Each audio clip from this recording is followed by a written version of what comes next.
পেছনের সমীকরণ যাই থাকুক, সবুজ ঝড় বঙ্গ জুড়ে মোদির গ্যারেন্টি নয়, অভিষেকের গ্যারেন্টিতে আস্থা রাখলো বঙ্গ। উত্তরবঙ্গ বাদ দিলে কার্যত সমগ্র বঙ্গ জুড়ে একাধিপত্য দেখালো তৃণমূল কংগ্রেস। বাংলার 42টি আসনের মধ্যে 29টিতেই জয় পেল তৃণমূল। আগেরবার 22টি আসনে জয় পেলেও তা বেড়ে দাঁড়িয়েছে 29-এ। বিজেপির আসন সংখ্যা 18 থেকে কমে দাঁড়ালো 12-তে।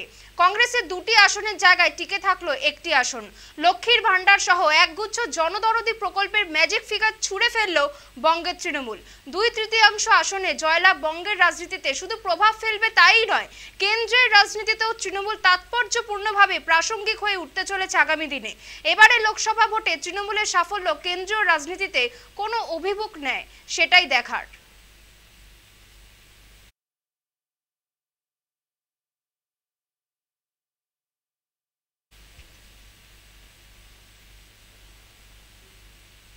যেমনটা বলছিলাম, পেছনের সমীকরণ যাই থাকুক, সবুজ ঝড় বঙ্গ জুড়ে মোদির গ্যারেন্টি আর নয়, অভিষেকের গ্যারেন্টিতেই আস্থা রাখলো বঙ্গ।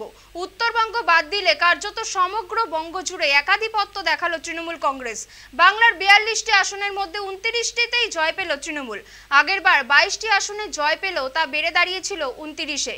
বিজেপির আসন সংখ্যা 18 থেকে কমে দাঁড়ায় 12-তে। কংগ্রেসের 2টি আসনের জায়গায় টিকে থাকলো 1টি আসন। লক্ষ্মীর ভান্ডার সহ একগুচ্ছ জনদরদি প্রকল্পের ম্যাজিক ফিগার কার্যত ছুঁড়ে ফেললো বঙ্গের তৃণমূল।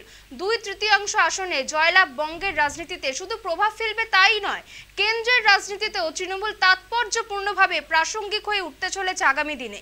এবারে লোকসভা ভোটে তৃণমূলের সাফল্যের কেন্দ্রীয় রাজনীতিতে কোন অভিমুখ নেয় সেটাই এখন দেখার। আমাদের প্রশাসন